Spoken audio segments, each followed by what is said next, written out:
Hi everyone, and welcome back to Arguably Speaking. I'm Kiera. I'm Sarah. And we're so happy you're here for another episode. We are going to do a quick recap of our weeks, which have been very busy with Memorial Day. So here in the States, we have Memorial Day, which is a holiday celebrating our nation abstractly. I think it's mostly for, veterans. Yeah.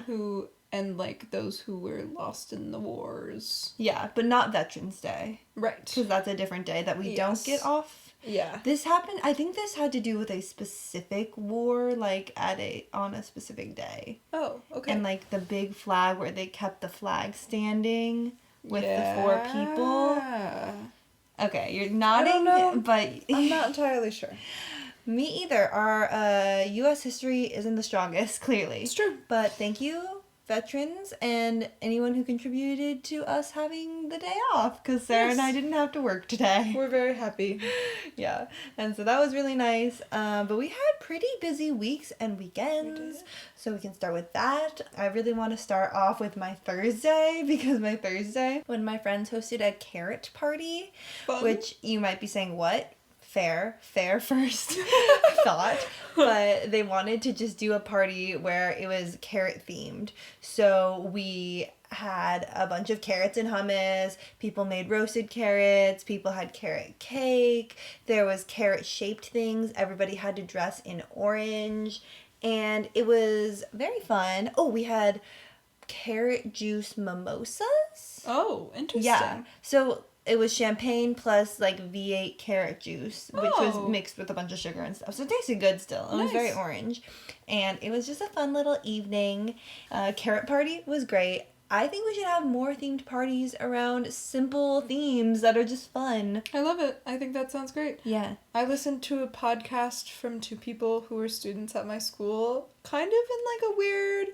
I didn't know them, but I found it kind of way. Maybe you're a listener that does that with this podcast. We're happy you're here. But they had talked about having a fruit party, and everyone just brought different kinds of fruit, and then they blew up a bunch of balloons and pretended that they were different fruits. And I was like, dang. Yeah. Fruit party. It's Carrot party. Carrot sounds party? even more niche, but also yet still, so guiding in the theme. Well, thankfully, carrots have a lot of dishes. It wasn't an asparagus party. Right. You can really only eat asparagus 2 ways. I can't think of so many. Yeah. Steamed, grilled. That's all. Yeah. That's all I got. Hey, that's all. You would definitely not have asparagus mimosas. Yeah. I mean, I guess sometimes... No, that's celery. I was going to say Bloody Marys, but yeah. No. I think sometimes people just put random vegetables in there for fun. Hey. Maybe asparagus gets in there. I love it. Besides the point, you didn't come here to talk about niche parties, unless you did, in which case I hope you got your fill. But on Friday, I went out to drinks with my friends, and we are starting to try to expand our circle to more people besides just our landscape architecture girlies. And so we had another potential friend come in who has already been an adjacent friend, but bringing them closer in the inner circles. And we had to catch him up on so much gossip, and he was so overwhelmed. And then we're like, so tell us about you, in a fun way. He was like, wow, I did not realize all of this was happening these past years that we've been together. Wow. This is crazy. And then we're like, tell us about you. And he's like, well, I've lived on a lot of farms. And so it's just different. I feel like women generally gossip a lot, and not in a gossip's a bad thing, but as kind of an information sharing way. Right. And also sometimes it's cathartic as well. But it was really, really funny to have the little back and forth and just him being amazed at the wild things that were happening. Yeah. And then that was my Thursday and Friday. What were your Thursday and Friday like? You told me that you had a story for me. Yes. Okay. So, one of our roommates, we live with 4 other people in addition to me and Sarah. Mm-hmm. One of our roommates, he is in PA school, and... Wrong. Physical therapy. Dang it. Yep. PT, not PA. PT. Because PA is physician's assistant. Right. Okay. My bad. I'm sorry, roommate. Please forgive me. Anyways, because he was in PT school, he's been spending a lot of late nights studying and whatever. And so we always have this running joke that, haha, like, who's going to get home later, Kiera or said roommate. Right. And we really go back and forth about who gets home later. This time I come in, he makes a joke like, haha, look at, I got home first. I'm like, how recently did you get home? He's like, I walked in the door 5 minutes ago. And I was like, sick. That's funny. All right. But we had a little banter back and forth. And then I was like, alrighty, I'm going to go upstairs, get ready for bed. It is late. End of story. And then 5 minutes later or so, he texts me and says, hey, can I ask you a favor? And I was like, sure, what's up? Like, I got my finger stuck in something. Oh no. Can you help me? And I was like, oh, okay, I'll be right down. But I can't remember the order of the text. I think I wrote, I'll be right down. And then he said, like, I got my finger stuck in something. Okay. And so I was like, what is it? And he walks out and his 3 fingers, so his 3 middle fingers, pointer, middle, and ring, are stuck in this makeshift splint. Oh no. And he's like, my classmate was trying to prototype this today and it's molded out of clay. And it fit this morning and I just tried to put it back on and now I can't get it out and it's stuck. And I tried pulling it off multiple times and it's starting to hurt really bad. I don't know what to do. And so I just take one look at it and I was like, oh, too bad we don't have string, because string could kind of like constrict it. Right. But like, have you tried water? And he was like, oh, no, I haven't thought of that. So I just like grab his hand and I'm like, okay, we're just gonna put soap and water on it. Yeah. And it immediately came Oh off. my god. That's so funny. But it was so silly because these 3 fingers were completely immobilized. Like, well, you can tell your friend that the splint does work. Oh my gosh. But, you know, you gotta That's figure out the so sizing funny. better. Wow. It was funny too because it was like midnight. Yeah. Yeah. It's like, why did you put it on at midnight? Yeah. That's so silly. Wow. So that was the funny story, and I was like, I'm not telling you now because I want you to experience how funny I thought this was. That's super silly. Yeah. Man, we're gonna have to make fun of him so much. That's You so don't know funny. about it yet. No, that's true. Wow, that's super funny. Man. I mean, I've been there though. I've gotten stuck in some things. I will say usually I do think of the soap and water situation, you know, First, yeah. before like asking for help, but hey, that's great. That's so great. I can share my end of week before weekend stuff. Yeah, please. I on Wednesday went to an ultimate frisbee tryout for a team that I'm interested in. And it went really well. I did so many cool things. And I just, generally, the vibes were great. People were laughing, having fun. I met a person whose name rhymed with mine and who was also 5'10". Oh. And I was like, okay, we're best friends. Cool. And we played against each other, which was very fun because the height, like, advantage / disadvantage was gotten rid of. Yeah, so it was just like equal footing. Yeah. So that was really cool. We did some fun things. And so that was my Wednesday night. It was really lovely. And I got a ride home from someone who I did not know, but who seemed very lovely with a friend. And so I didn't have to transit, which was awesome.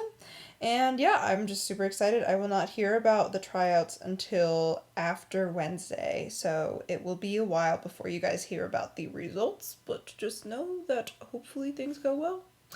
And then, yeah, my Thursday, I started sewing more on a project that I ended up wearing this weekend. So I will tell you more about my weekend, though, after I hear about yours. Yeah. We'll go back and forth a little bit. Perfect. Saturday was fun because I got back on my craft of the week train. Last week was super busy and I couldn't do the craft of the week. It just got away from me. But this week we came back with flower pounding for natural dyes, and me and a friend decorated some fabric and a tote bag, and we foraged some flowers. We also purchased some flowers, and it was really nice to be outside a little bit. She was dog sitting, so we got to hang out with the dog and also be in a really nice house. Awesome. Very awesome. So that was really fun.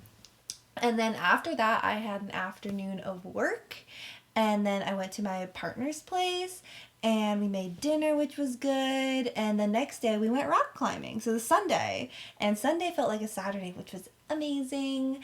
And after rock climbing, I was a bit tired, but I was like, I gotta do more work for school. Fine.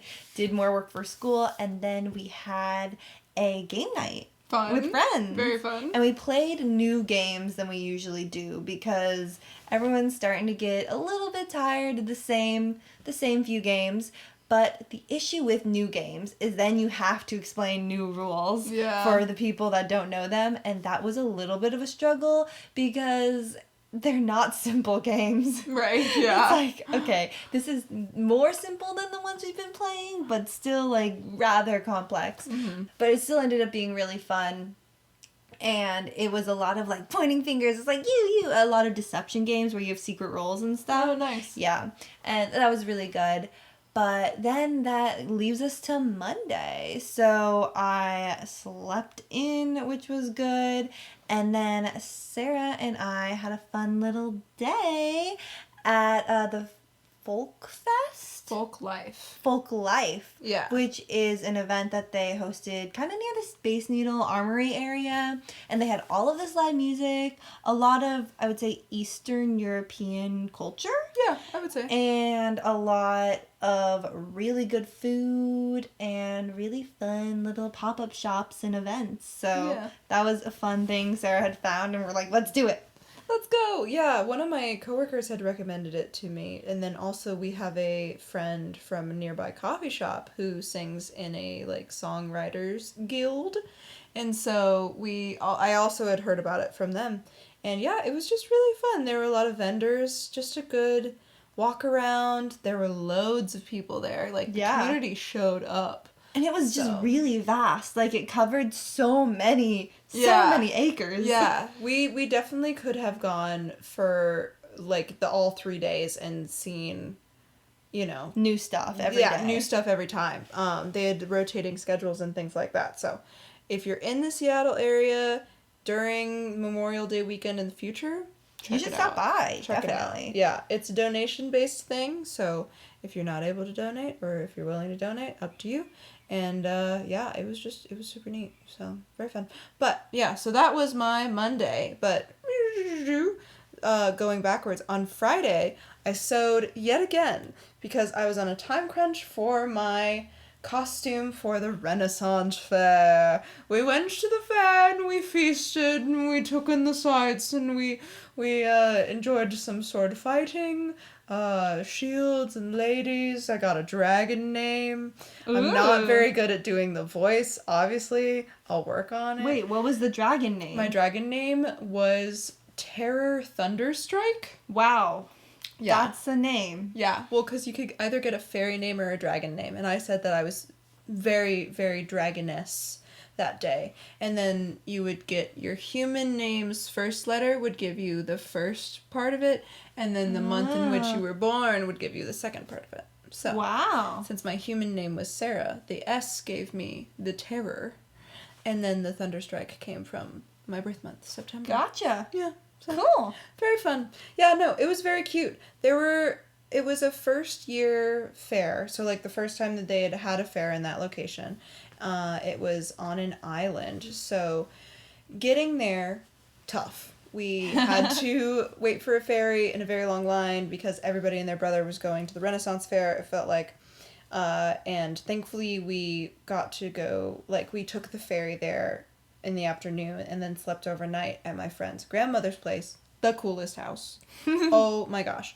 When we tell you, this woman has been collecting items that spark her joy for her whole life and then has curated them in such a way that it's just kind of like walking into a like a very niche museum. That's amazing. Right? It was so cool. And there were loads of books. I took a bunch of pictures of books. From what I could tell, they were behind a bunch of dishes, so I couldn't get to these ones specifically to flip open one. But first edition Nancy Drew books. Wow. And I was like, God, that's so cool. What the heck? And all of the volumes of the Wizard of Oz novels.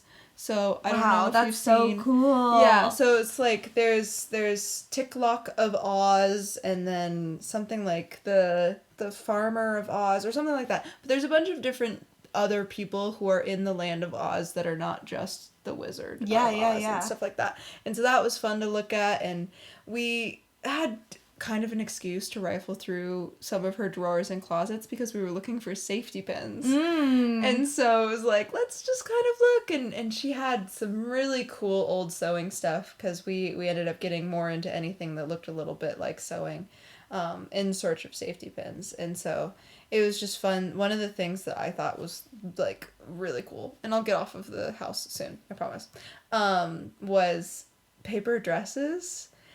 So, yeah, there's like a thing. Basically, they were selling disposable party dresses in stores that were like 50% paper from the tree paper straight up, and then, you know, another percentage, and like maybe not 50%, maybe even 75, and then the other percentage was like a synthetic, like more pliable, like fabric fiber, like nylon or something like that.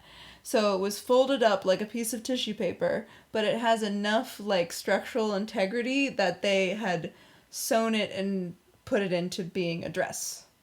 Oh, So like you're an actual... like you're a real dress. Wow, full size. Yeah, full size. Like you have a dinner party and you want to pack for it lightly or something, like you're going on vacation or something like that. You can put this like essentially tissue paper dress in your bag and you have a dress for the evening. And it's, I have no idea how see-through or how, like, you know, what can you see of the person underneath it, like how thick the fabric is, but it was really neat. I took a picture of it. Maybe I'll post it on Instagram if people ask me. But yeah, so that was really cool. I was specifically interested in that. And then, of course, like so many records. Yeah. Like original edition Michael Jackson Thriller, and then a couple of different types of Elvis Presley, and James Taylor's greatest hits. And I was like, man, if we could find a record player. And then it was like, no, this isn't my house and this isn't my grandma, and we shouldn't play the records. Just in case, just in case. Exactly. But it was still like, oh, this is cool. I'm excited to be old. And then it's like, this is only going to happen if I start collecting things. And then I have to move around a bunch and blah, blah, blah, blah, blah. But regardless, very cool house. And we stayed there before going to the Ren Fair on Sunday. And it was rainy, but we still had a great time. We were in great outfits, I will say. Me and my friend both made our outfits, and then we went with their partner and his friend. And yeah, I don't know, we looked great. We played with swords. We ate food. We did not get a turkey leg. Wow. I know. It was a Were bummer. they selling them though? We couldn't find them. Oh, okay. So it's not really your fault then. Right. But like we saw maybe like 4 people walking around with turkey legs, which usually I feel indicates like it's that... every other person. Yeah. You know? So I feel like they were tucked away somewhere. There was like one booth that was selling them. Right. Yeah. Yeah. And I was like, this is a bummer. But we did get meat pies, which were delicious. And yeah, I mean, for the first time the fair being held there, it was a really good turnout. It was really good. So, anyways, inspired by, you know, dragon names and coming up with your outfit, deciding what your vibe for the Renaissance Fair was going to be, I was, you know, kind of taking all of these things into account, and I thought it would be fun to have a podcast episode where I help Kiera create a Dungeons and Dragons character. Which, if you are aware of what Dungeons and Dragons is, it is also referred to as D&D, which is how I will talk about it in the rest of the pod. It is a role-playing tabletop game where essentially each player comes with a persona or a hero that they have in their mind's eye and therefore act through in different scenes, scenarios, challenges, fights, through kind of a spoken word story scenario that is led by a dungeon master who has this entire plot that they're playing through in their mind. Essentially, it's a fun way for a bunch of people to get together, roll some dice, take characters that they've made up in their heads through a plot or storyline similar to a fantasy novel. Yeah. I think in very simple words, it's a kind of Renaissance / medieval scene setting where everyone has a character that they're playing with, and there's a lot more intricacies to that, but essentially you have to come with a character. Exactly, yes. So we're gonna skip over some parts that would be necessary if Kiera was actually gonna like go and start playing in a campaign. Like, we're not gonna decide what Kira's scores for Constitution would be. Like, that would be a number that would come from all of the things that we're gonna pick out for you today. Yeah. But basically, like, since you're not gonna be in a fight, we don't need to find out how many hits your character can take before it dies. Sure. So, we're gonna go through all of the fun creativity things that would lead to that stuff, and I don't know, it's just going to be kind of fun to see, you know, what fantasy person you might want to play in a game as. Yes, and dear listeners, if you're wondering why Sarah is not also going through this, it's because somebody has already led her through this process. So Sarah does have a character, which I think she'll try to sprinkle in some knowledge as we go, but she's not developing one from scratch like I would be. Right, exactly. And I think it'll be a lot quicker for me to kind of say, here's your options, choose an option, and we can go through kind of more the specifics for one character instead of trying to flip back and forth between two. Totally. So, I am using, for credit where credit is due, a website called dndbeyond.com, and they have so much information. It is ridiculous. I could simply talk for hours about the art alone that I've stumbled upon on this website, but because we do not have hours, and we are going to cover quite a few different things that Kiera can choose from, I will digress. Okay, Kiera, the first part of character creation for a D&D character is choosing the character's race. Okay. There are 4 main character races that are in, like, the common realm, quote unquote. And those races are dwarves, elves, halflings, and humans. Halflings are not half and half. Halflings are kind of a different, shorter race of human-like beings. Okay. We'll say that. You could do half elf or half dwarf, but that's not the same as a halfling. Do you have something in your head already that feels like it's pushing you towards one way or another? Okay. First of all, I have some follow-up questions to make a decision. One is, which characters have magic? Okay. Do they all have magic? Is that just kind of like a said thing? Yeah. I would say elves and dwarves are most likely to have magic, and that is coming from not a lot of experience. I'm not the most experienced or knowledgeable D&D person, but I'm pretty sure that both humans and halflings do not have magic until, like, they've earned spells. Yeah, so they have to, like, accomplish things to have gotten magic. Okay, but dwarves and elves have it innately. Yes. So what is the biggest difference between a dwarf and an elf? Yeah, so elves are going to have, and this comes back to, like, some of the abilities and things, elves are more charismatic and usually more intelligent, whereas dwarves might have a bit more skills that would be used in battle. The next section that we're going to do is choosing a class, which is kind of occupation / skill set as well. You could be a dwarf that is also very intelligent based on what you do for your class. Okay. So really, I want you to think most about appearance. Think sleek features, think pointy ears, think like silken robes, a little snooty patooty, and dwarves are more like, you could have a mountain dwarf or like a forest dwarf. So I think the first thing, if we're just talking about appearances like sizes, if there's other occupations, which it seems like there's a lot more detail that's happening later, this is literally just about kind of how you outwardly appear. I kind of want to do a halfling Okay. because... I will also say halflings are like half the height of an average human. Okay. I forgot to say that. That's fine. Okay. I Perfect. just kind of don't want to be a human because I'm already a human. And I don't want to be an elf because of the connotations in my mind with elves. I don't know. I feel like there's a lot that's of a perfect books and reason. stuff. And then also same with dwarves. Okay.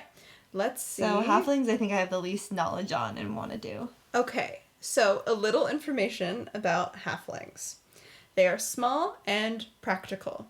So, standing about 3 feet tall, they appear relatively harmless and therefore are able to survive kind of in the shadow of empires and not really like participating in a lot of the wars and political strife that are typical of, the background of a lot of campaigns. Sure. So, their hair is usually brown or sandy brown and wavy, and they have brown or hazel eyes. Interesting. I don't know if you've decided if your character is going to be a male or female or masculine or feminine, but usually halfling men sport long sideburns and or beards, and mustaches are very rare, apparently. Oh. So, there you are. They are kind and curious, and they enjoy exploring, reaching adulthood around 20, and you're rather speedy, and you are brave. So, keeping that in mind, we will move forward with our next step in building a character. Nice. Okay, so I don't know if you have an idea of what you look like in your mind yet, but it will kind of form as we go through it. Yeah, sure. Okay, the next section or next step that we have for your character is choosing a class. So like I said, your class isn't really like upper class, lower class. Class is talking more so here about like what your character does as a job. Okay, that makes sense. Yeah, and so it's like talking about your vocation and then kind of like the talents that you have because of that, or like, how like some people like you earn this talent or this skill because you have that job, or sometimes you get the job because you have that talent or skill. Yeah. So it's kind of like if you're a cook, you have gone to culinary school likely Right. and gotten those skills. Yeah. Or you're a cook because you're really good at cooking at your home and you're able to do something that's smaller on the side and grow that. Exactly. Mm-hmm. Same idea. If you're an opera singer, you probably were pretty good at singing, or now you have like a really high level skill in singing. So it kind of works together. I'm going to give you the list of classes as names, and then if there's anyone that sticks out in particular to you, you can ask me for the shorter description, and then once you choose one of those from the shorter description group, I'll give you the long description. Perfect. That sounds like a great workflow. Okay, wonderful. So here are all of just the names of the classes.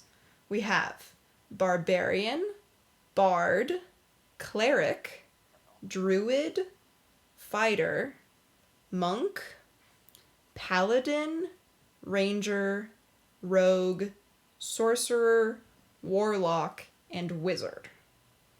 Ooh, okay. The thing is, I kind of started out this whole thing is wanting to have some magic. Yes. Wanting to have some power. So the last 3 seem really interesting. Sorcerer, Warlock, Wizard. But for some reason, what I know of a paladin is that they have kind of a master that they serve. So I don't know if I'd necessarily want to do that one, but it is interesting. And then what other ones? Bard? I don't know what a bard is, so I'd like to know what that is. Perfect. So I think that's my 4, knowing the difference between the sorcerer, warlock, wizard situation and bard. Okay, so we'll start with sorcerer, warlock, wizard, because they are sounding very similar. So sorcerers are spellcasters who draw on inherent magic from a gift or a bloodline. So the magic comes from within you as a sorcerer. And then a warlock is a wielder of magic that is derived from a bargain with an extraplanar entity. Whoa. So basically, like, you made a deal with the devil, insert other god figure type thing from lore here. and that's how you got your magic. Gotcha. And then a wizard is a scholarly magic user who's capable of manipulating the structures of reality. So wizards are like, I read up on the books of how the universe juice moves, and because of my knowledge of the books and the universe juice, I can manipulate things. I can make things happen. Yeah. So those kind of 3 differences there. That's good to know. Yeah. You also mentioned bard. So a bard is an inspiring magician whose power echoes the music of creation. So think kind of similar to wizard, but instead of like smart books, universe juice, bard is like, I am so creatively and musically and artistically skilled that I'm able to kind of derive some power that way. Okay, it kind of just reminds me of someone that has like a magic harp or something, and then when you play the harp, things happen. Yeah. So, okay, that makes sense. Also funny that the 4th one that I literally had no idea about still included magic. Yeah, no, I agree. Yeah. I will say, just for fun little notes, I do not remember what I chose as my race. I think I might have chose human as my race for my character, but my character was a rogue. So I was a scoundrel who uses stealth and trickery to overcome obstacles and enemies. Nice. Yeah. Okay, I was originally going to do sorcerer because I thought it would be really fun to have like the innate power. Honestly, I think that's just really nice because there's a lower chance of your power being taken away for some reason. I like this. I feel like in other books and stuff, it feels like magic that is based off of other things or other knowledge can be limited, whereas sorcerer, it seems like you would have more. But I actually really like bard because it's all about kind of like arts, and even though it is scholarly maybe in a more focused area or something, it's not necessarily like read books scholarly, but it's creatively driven, and that feels fun and aspiring. Maybe not exactly what I do, but yeah, let's go with bard. Okay, I love it. Also, note to say here, your character doesn't have to reflect you. It can. Yeah. But it doesn't, like, you can choose to be something that is completely different from how you view yourself, because, like, this is just a part that you're playing. Yeah, and I feel like that's part of the fun for D&D is that you get to be whatever you want to be. You're not just like yourself. Yeah, exactly. Okay, so we have decided that we are a halfling bard, and so I will give you the longer description on a bard. In the art aspect of this, we do have someone carrying a magical instrument, so Kiera hit the nail straight on the head. Perfect. Basically, you have a lot of music and magic interacting. In D&D, words and music are not just vibrations of air, but vocalizations with power of their own. So a bard is a master of song, speech, and the magic that they contain. Ooh. Very exciting stuff. I am reading this straight from the website, so just know that these words are written very well, and I credit the website for that eloquence. We have correct citations in this podcast. Yes. Yeah. So the greatest strength of a bard is their versatility. Many bards like to stick on the sidelines in combat, and then use their magic to inspire their allies or to hurt their foes from a distance. So you might not be like tussling in the fray, you know? You might just be on the side like doing the battle drumming. Oh, cool. Or getting in there with a fife, you know, to inspire your teammates to be, you know, stronger, things like that. Bards, although usually on the side, are capable of defending themselves, and they can use their magic to bolster their swords or armor. Nice. Yeah. Okay. So, That like, seems weapons in D&D are assigned amount of, like, damage that they incur. And so, if you're a bard, you might be able to play so that, say, my character's sword causes more damage, or you could try and use some of the magic that you have within you to influence your sword / whatever weapon you choose to be your weapon to incur more damage. So, that is very fun. Bards are not very common in the world, so, you know, we might, if we were to play in a game, see a musician, that does not necessarily mean that they are a bard. So, just feel special. Oh my gosh, I love feeling special. This is perfect.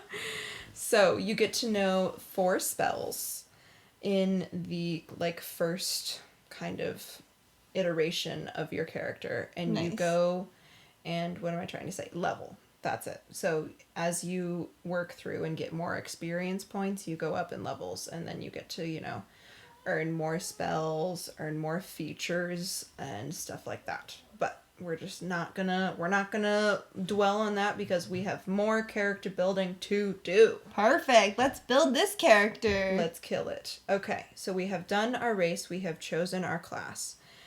We are not going to do our ability scores, like I said before. The next thing we get to do is we get to describe our character. So this is all about the visuals. What does your character look like? What does your character like to eat for breakfast? Maybe not that. But, you know, how do you feel generally towards fighting?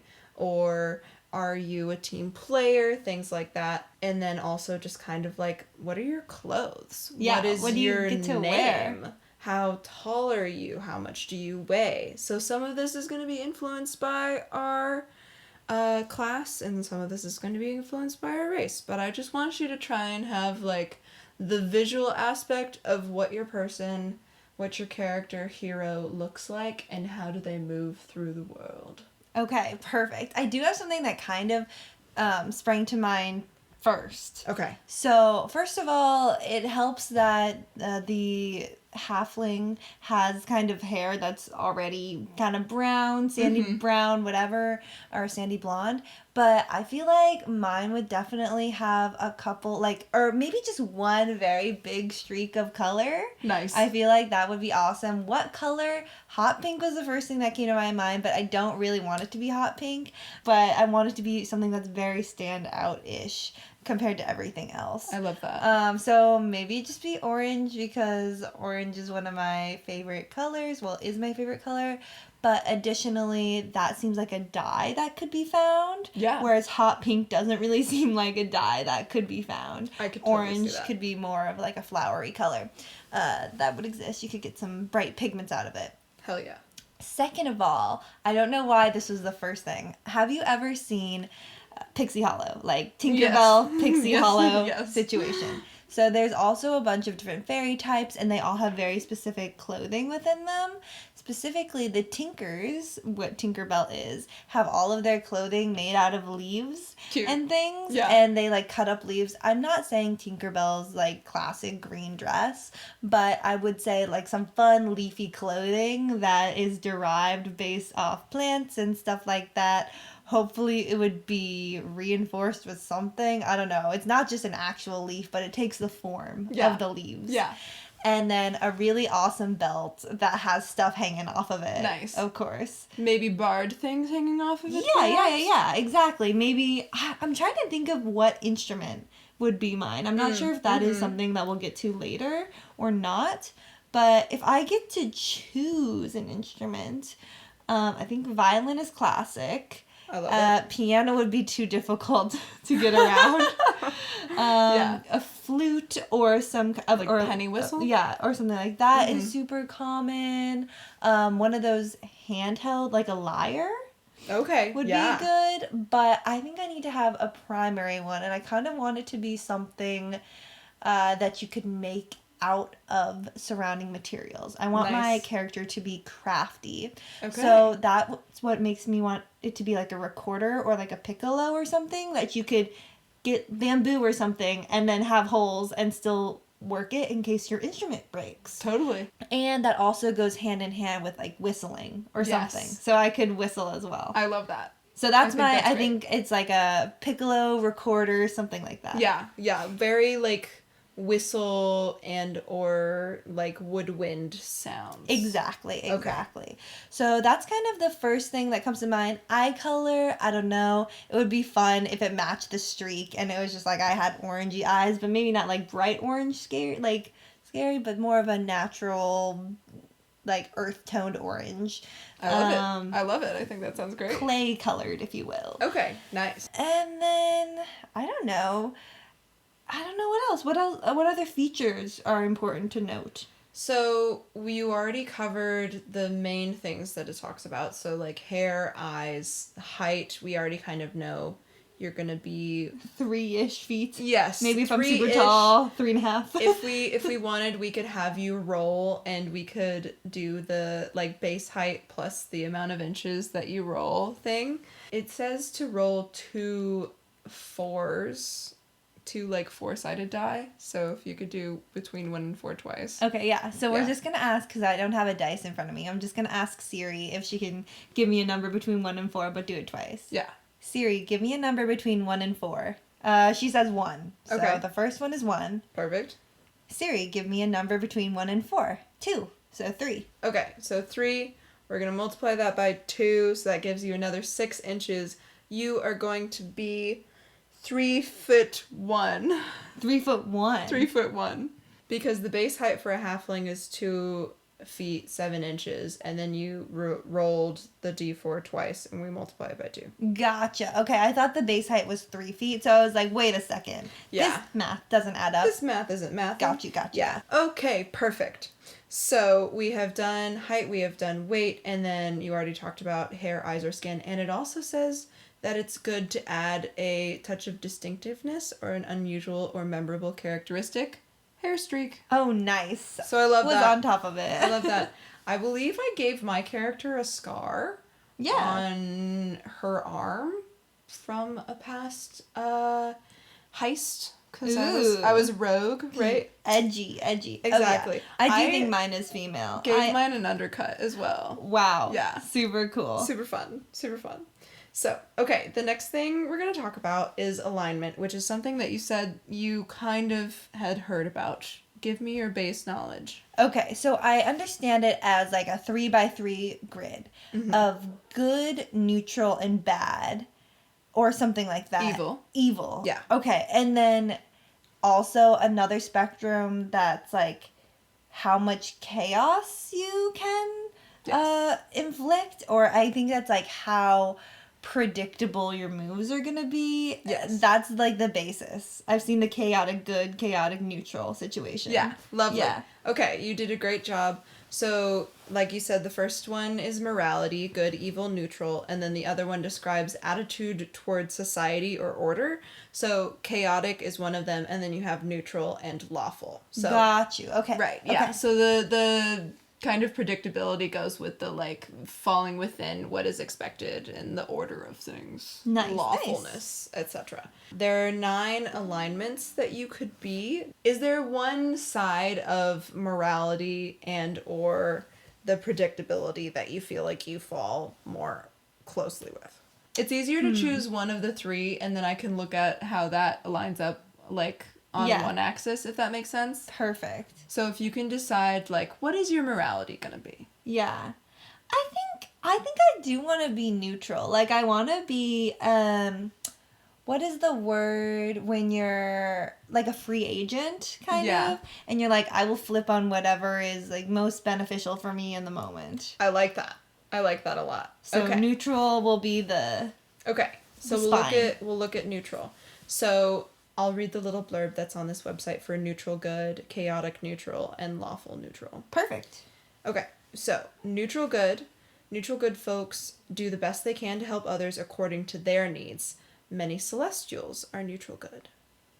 Neutral is the alignment of those who prefer to steer clear of moral questions and don't take sides, doing whatever seems best at the time. So typically like townsfolk and like side characters that are not like people playing in the campaign are neutral. Gotcha. Chaotic neutral creatures follow their whims, holding their personal freedom above all else. Many rogues and bards are chaotic neutral. I think it's interesting because you said free agent, doing whatever seems best at the time. You're also a bard. Yeah. I'm feeling chaotic neutral. Just like kind of fits within the character. Yeah, but we can also look at neutral evil. Neutral evil is the alignment of those who do whatever they can get away with without compassion or qualms. Wow. Mm-hmm. Well, they're evil, right? True. But they're neutral evil, so they're like, yeah. Okay. So what was I'm already messing up the verbiage of it. What was the one that you said before evil? Chaotic neutral. Okay. Yeah. Yeah, I feel like then that makes sense. One, it makes sense with the race, and two, it also makes sense with like the class. Yes. Yes, I think I have that right. I think you have that right too. Race and occupation. Yes, makes exactly. sense that I would be chaotic neutral. Yes, I would agree with you. Okay, perfect. So we have decided that you are chaotic neutral. Okay, this is just a section saying that some people can choose their morality and some people can't. You, as a halfling, can choose your morality, but if you were to say choose the race of a demon, which I didn't give you as an option, you would have to be evil. Okay. Is basically just like, it makes sense the way that it is. All right, as a halfling, you are able to speak the common language, and I think that's it. Dang, I am monolingual. Yes. Oh, well, you can also speak the halfling language. Okay, But that's you great. you cannot speak Dwarvish or anything else at first. Makes sense. So, that's mildly limiting, but you do have the common language, so you're good there. Well, at least I can talk to most people. Yes. Okay, the next thing are personal characteristics. So think these are not like social identities like what we have from being a part of a group. These are like personal, like individual like identity are you things. strong? Are you Well, because strength could come from your class. This is like, okay? do you have a good memory? How much do you like cake? What's your favorite song? Okay. Like those kinds of things. Let's put like a little bit of like genuine personness into your halfling character. Okay. I've got one to start out with that kind of immediately came to mind. Is that Amazing. okay? Yes. Great. So I think I want my character to be, I don't want to say easily distracted, but like have a very big sense of curiosity, and so will easily be drawn other places. Okay. So not just completely distracted, but like, wow, this is really interesting, and I'm gonna follow it and maybe abandon what was happening before. I love that. In pursuit of this. Yeah. Yeah. So that's the first thing that came to mind. Like curiosity also fits, I think, with the class and everything of being a little bit artistic. Like if I hear some music coming from far away, what is that? Yeah. I'm going to go investigate it rather than do whatever I'm doing now. Almost like a squirrel moment. Yeah, but a little bit more specific than a squirrel. Okay. Like it has to interest me to begin with. Okay. It can't just be anything. Nice. Okay. Yeah. I love that. I think that's great. I would also say, like, do you have any past accomplishments or fears that you have, or even like a mannerism? Ooh.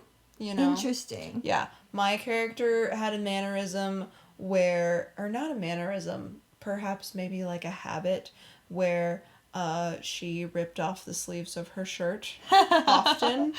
I don't know. It was very tough. It was like I can't remember the name that I gave it, but they were like, she was so tough. And so whenever anything that was like either exciting or angry happened, she would just like rip off the sleeves of her mini Hulk shirt. moment. Exactly. Yeah. So amazing. Anything along those lines. Okay, so I think I have to be really good at something to do with noise. I don't think it should be, okay, you're a craftsman at making this woodwind piccolo instrument. I don't want that to be my crowning achievement, but it'd be cool if it was something with like, we funnel the wind farms or something like that. That's fun. Like, I want to be kind of like a lighthouse keeper, but a windmill keeper. Okay, yes. So I love that.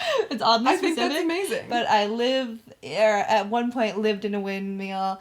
I am responsible for keeping it going, and like that has a lot to do with understanding how wind moves. Also, if we were doing your ability things, we might be able to kind of look at that backstory of being a windmill keeper and give you like more intelligence or more like leadership abilities. Sure. So we might do +1 or +2 on those numbers, which is fun. Should we actually play a full game of D&D one day? We would have to find someone who knows a lot more than me, but it is kind of fun. I think we just need to find a dungeon master and they would be able to feed us through it. Yeah. Anyways, if you're a dungeon master and are willing to take on some rookies, let us know. Let us know. I could be into it. I've been known to partake in many a board game nights. Hey.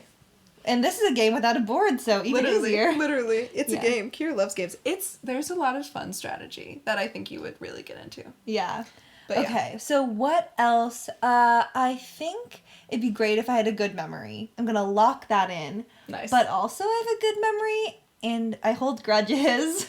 I love that. Oh my gosh, like spiteful? A little spiteful. Okay. A little like, if you've done me wrong, I will remember it, and I would hold a grudge, and maybe not revenge, but if it was convenient to make your life a little bit harder, I would. That's amazing. I love that. Okay, I think we only have time for one more thing, so I'm going to skip through some stuff, and I want you to choose a weapon. Okay, awesome. Okay, so I'm going to have you look at our fun little website, because there's a couple different things that you can choose from, and then also, like, advantages and disadvantages that they have. So, for example, we have different kinds of, like, weapon categories. So we have simple melee weapons, for your fun little fight on the side. Mm-hmm. Simple ranged weapons if you're kind of, trying to pick people off from far away. Martial melee weapons. So I think these weapons take a lot more dexterity, I believe, to use. Okay. Honestly, gotcha. I'm not entirely sure, but I just want you to take a peruse, and I want you to tell me, thinking of the bard, of course, like, maybe you are just supporting on the side with your winded instrument, playing a battle tune to the group. But if you were going to get into the fight or participate from afar, what is the weapon you envision yourself having? Alrighty, so I think the first things, as the quick scroll through has happened, the first thing that I want to do is combine a couple of weapons, or not couple, just two weapons in particular. And I don't know if this is possible, but I think it fits perfectly with the character in the fact that I, use woodwind, and I also, have more of a natural flair. Yeah. So earthy, natural, as in nature flair. Yeah, exactly. So I'm looking at specifically the quarterstaff combined with darts. Okay. Because darts you could blow through the quarterstaff if it was hollow. And you can still play it as an instrument. So I want this staff to be that's my big thing. You can hit people short range if you need to. Yeah. But imagine also, didgeridoo, but it's a staff. And it also shoots darts. And you can still play it because it's made of wood or bamboo or something like that. I think that's sick. Yeah. And I don't know any reason why I would tell you no, so I'm saying yes. I love having rules that are just ours. I think that's great.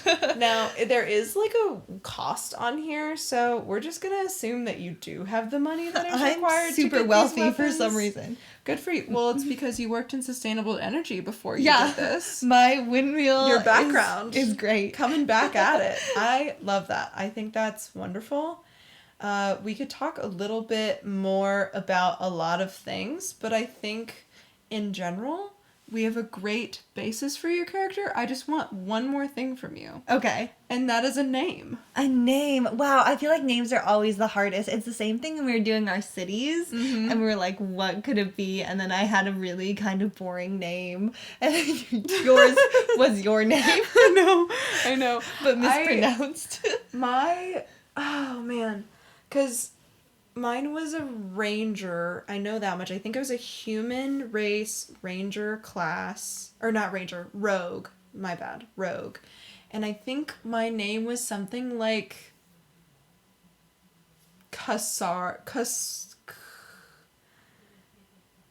It sounded like Katara, but I know it was not Katara because that's a character from a TV show. Yeah, exactly. But it sounded similar to that. So it can be anything. It could also be kind of human sounding. True, but I don't want to just pick Anna or something. No, that's fair. Okay. I do want to have a name that feels a little bit, you know, out of this world, but still pronounceable.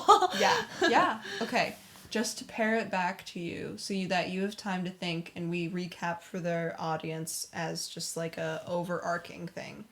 We have Kiera's character.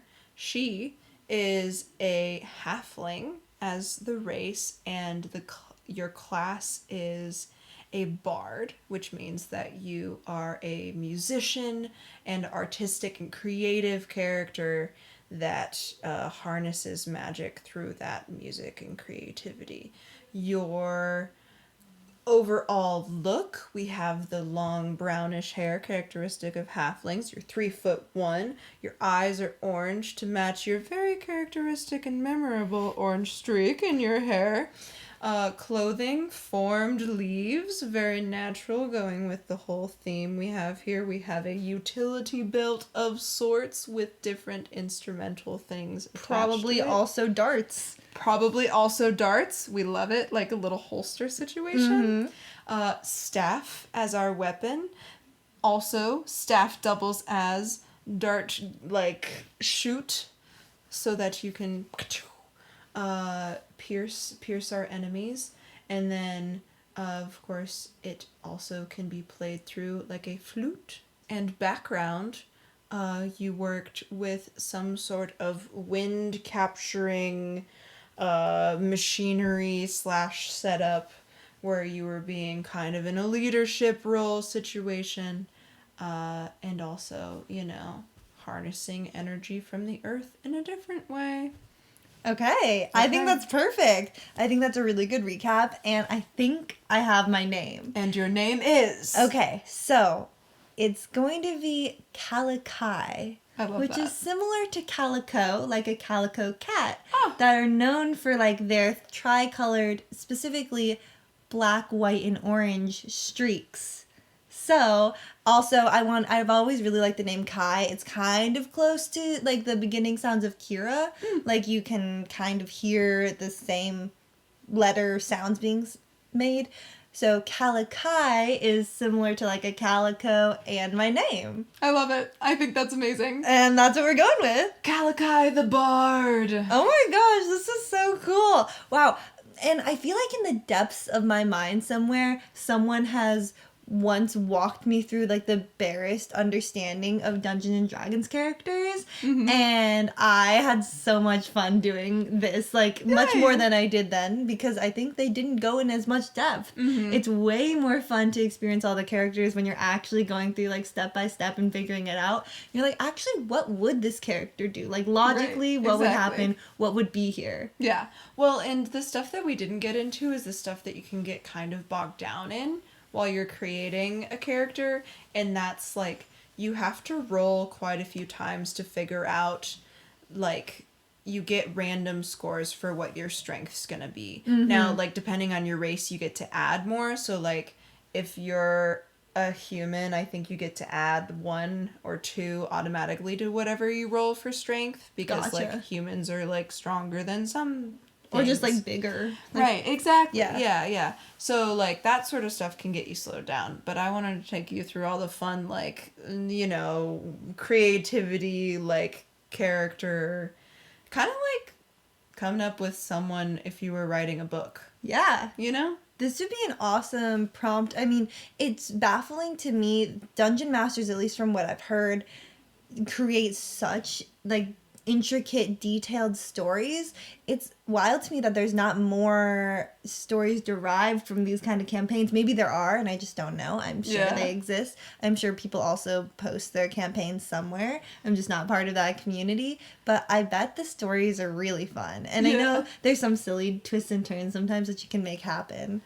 But right. It's very fun. And I think that being a dungeon master particularly is so interesting, because you might have an entire plot written out in your mind that is hinged upon them going into one tavern and being able to find, you know, XYZ map right? But your group might decide to leave the village. You know? Yeah. It's like a very much give and take thing, which is just so fun, so very neat. So, yeah. From a person who's only ever played in one campaign and like 3 sessions, I can't really speak too much to it, but I'm glad that we got to kind of, I don't know, live in the world for a little bit. Yeah, I think Yeah. it's fun. I think it's very apropos to all of the events that have happened this weekend. Totally. Feels very inspiring. And if you have a D&D character that you've already developed, please let us know what it is. Oh, yeah. If you haven't, you can kind of follow the same little template that we went here, Sarah's website that she had mentioned before. You should get to it. There's so much art, even in the seconds that I've been glancing over. It's gorgeous. It looks like such a beautiful, fully developed website. Oh, yeah. And that, for everyone who's listening, is dndbeyond.com. They even have an entire book that you could purchase. I will say that is only if you really want to get into it. But yeah, you can go section by section. There's hyperlinks. It's a really wonderful place to get lost in. Yeah, so if you do end up developing a character to any depth, please let us know what it is. We want to know. We're super curious. Maybe if I have the time, it would be so cool to like draw out my little character. Yeah. But we'll see. That might be way far down in the future. But Sounds maybe like one a craft day. of the week to me. Sounds like a craft of the week, right? We love. But thank you again so much for listening. We really enjoyed it. And we hope you enjoyed listening to us. We have a Spotify where you can listen to episodes every Wednesday. And we also post to YouTube, so give a little subscribe bell notification there. And also we have an Instagram. You can follow us on Instagram. You can DM us on Instagram. You can tag us in a post that you make about the Renaissance fair you go to. And you can share our posts with your friends so they can find Arguably Speaking. Heck yeah. Hey, share this podcast with someone that you want to start a D&D campaign with. Yeah, or share this podcast with someone who's willing to be a dungeon master with us. That would be even better. Please, we would love to be in a campaign. If not, like, you know, maybe one session. Yeah, we're maybe busy people. not long term. And honestly, though, I'd probably get sucked into it. I really do love games and such. But regardless, if someone wants to show us more of the ropes, we're so down. We're super down. We're into it. But I think that's all we have for you today on Arguably Speaking. Bye!